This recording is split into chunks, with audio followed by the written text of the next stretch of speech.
In today's gaming news, EA enters the MOBA space with Dawngate, Nintendo doesn't want YouTubers playing their games, and the controversial online pass program is coming to an end. Hello ladies and gentlemen, welcome back to the show. It is Thursday, May the 16th, and my name is Force, here with your day's gaming news. First up today, EA has decided to enter the MOBA space, joining the ranks of League of Legends, Dota 2, Smite, and Heroes of Newerth with their brand new game, Dawngate. Today, the Dawngate website officially went live, revealing it to be an upcoming new MOBA built from the ground up to look and feel familiar while offering a whole new way to experience MOBA gameplay. The site mentions some interesting concepts for the game, including character customization and an ever-evolving story. Now, upon hearing this announcement, I saw lots of response from people going, "Oh, we don't need another MOBA, everyone's already playing League of Legends, Dota 2, or Smite." And while I'd agree with you, that's not going to stop companies from making more MOBA games. As long as they continue to be popular, this is just like any other genre, although we could probably do with a new name besides Multiplayer Online Battle Arena, but that's just my opinion. But anyways, I guess the point is that more and more MOBAs are expected to come out. We already know that Blizzard is currently working on theirs, Blizzard All-Stars, and don't expect that to be the last you hear for MOBA games. Next up in news, Nintendo apparently hates YouTubers making video content of their games, as they're making it so that you can't make money off of those videos anymore.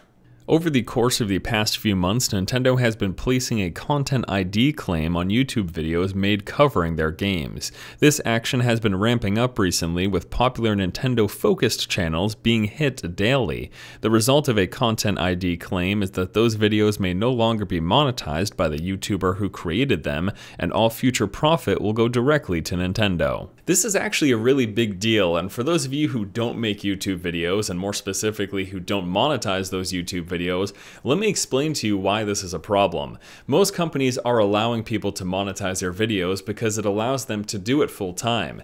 Now, you might say, well, why aren't people making these Let's Plays or video series because they love the game? I would argue that they are, but they're doing it as often as they are because they make money off of it. And if they couldn't make money off of it, they would have to do something else. I mean, it's pretty simple. It's a pretty basic concept. Unless you live off your parents, if you're an adult, you need to make your own income to live. Take me for an example. Before doing YouTube videos full time, I was a bartender. That's what I did to make money, pay my rent, save up for eventually a house, and afford to take my girlfriend shopping every now and then.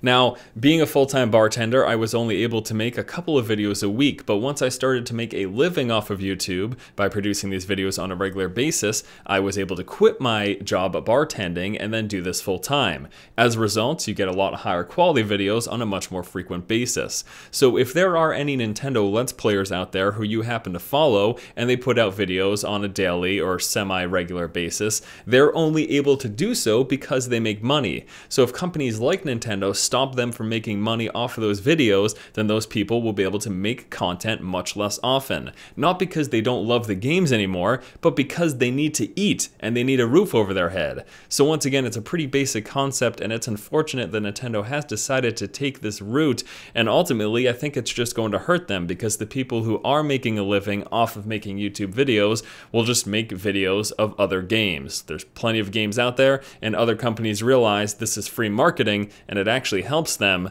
but that's just my opinion. What do you guys think? And last up in news today, EA has revealed that they will be doing away with their controversial online pass program. Speaking with GamesBeat, EA Senior Director of Corporate Communications John Reisberg revealed that the company will be discontinuing its online pass program. Online passes have been used as a way to provide gamers an opportunity to get all future DLC for a game at a slight discount by purchasing it up front. Many players never embraced this feature, Reisberg said. We've listened to the feedback and decided to do away with it moving forward. I'm honestly a little bit confused by the community's response to this announcement. Lots of people are praising, yay, evil EA is finally doing away with the online passes.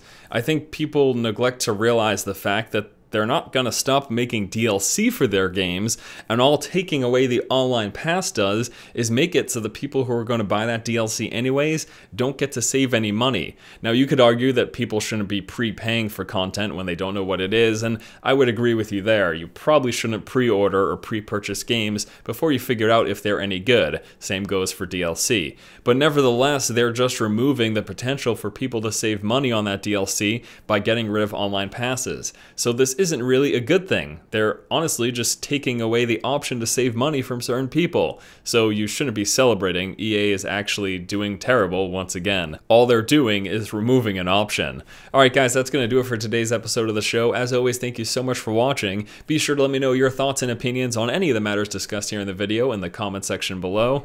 As always, I thank you so much for watching. Once again, this has been Force, and you have just been force-fed. Well, I guess it's a good thing that I don't happen to cover any Nintendo games, and now with this move, I won't cover any of their games going forward.